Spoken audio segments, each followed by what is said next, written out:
நாடாளுமன்ற விவகாரத்துல மோடியை தாக்க முற்பட்டார்கள். ஒரு கேள்விகளுக்கு பதிலளிக்க முடியாம ஒரு பயந்து கொண்டு இதெல்லாம் அதாவது முதலில அவங்க எப்படி மன்மோகன் சிங் எந்த அளவுக்கு பதிலா அழைத்துக் கொண்டிருந்தாருன்னு எல்லாருக்கும் தெரியும். இன்னொன்று மனதிற்கு வேதனையாக இருக்கிறது, ஒரு சபாநாயகர் ஒரு கருத்தை சொல்கிறார் என்றால் தெரியாம சொல்ல மாட்டார். அவர் நம்ம அண்ணன் அப்பாவு மாதிரி கிடையாது. அவர் பிர்லா அவர்கள் இதை விட நல்ல அறிந்து ஆய்ந்துதான் சொல்லக்கூடியவர். அப்பாவுதான் முதலமை இவரு நம்ம ஆளுநர் வரும்போதே மைக்கெல்லாம் ஆஃப் பண்ற அப்பாவும் கிடையாது அவரு. அப்படிப்பட்ட ஒரு இது ஸ்பீக்கரை வைத்துக்கிட்டு சபாநாயகரை வைத்துக்கொண்டு நீங்க ஓம் பிர்லாவை பத்தி பேசுறீங்க. அதுவே தப்பு. அது மட்டும் இல்ல, அவர் தெளிவா சொல்லி இருக்கிறார், மரியாதைக்குரிய பாரத பிரதமர் எதற்குமே பயந்தவர் கிடையாது, பாகிஸ்தானுக்கே பயந்தவர் கிடையாது. இன்னைக்கு ட்ரம்ப் பத்தி சொல்றாங்க, உலகம் முழுவதும் உள்ள வரிகளில் சைனாக்கு 36% இருக்கு. எல்லாத்தையும் விட இந்தியா குறைந்திருக்கு.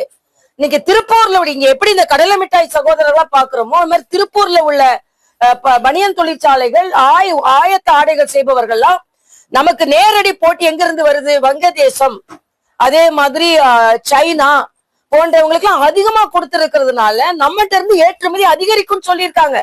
ஆக இங்க உள்ள ஆட்சியாளர்கள் அதை பத்தி எல்லாம் கவலையே இல்லை, குறை சொல்லி கொண்டே இருக்க வேண்டும். ஒட்டுமொத்தமாக சிறு தொழில் செய்பவர்கள் எல்லாரும், ஏற்றுமதியாளர்கள் எல்லாரும் மகிழ்ச்சியா இருக்காங்க. ஏன்னா நமக்கு போட்டி நாடுகளை விட நமக்கு வரி குறைக்கப்பட்டிருக்கிறது என்பது.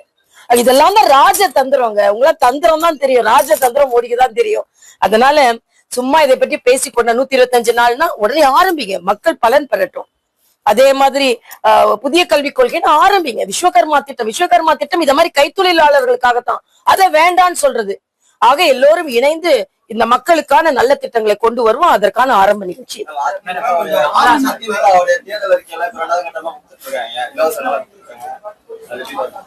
இல்ல, அது உறுதித்தன்மையை காண்பிக்கிறது.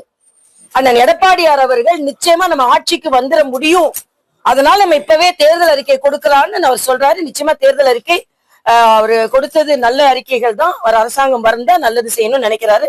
அதனால பாஜக அதை வரவேற்கிறது. பிளே ஸ்டோர் மற்றும் ஆப் ஸ்டோரில் இருந்து பாலிமர் செயலியை QR கோடு மூலம் பதிவிறக்கம் செய்யுங்கள்.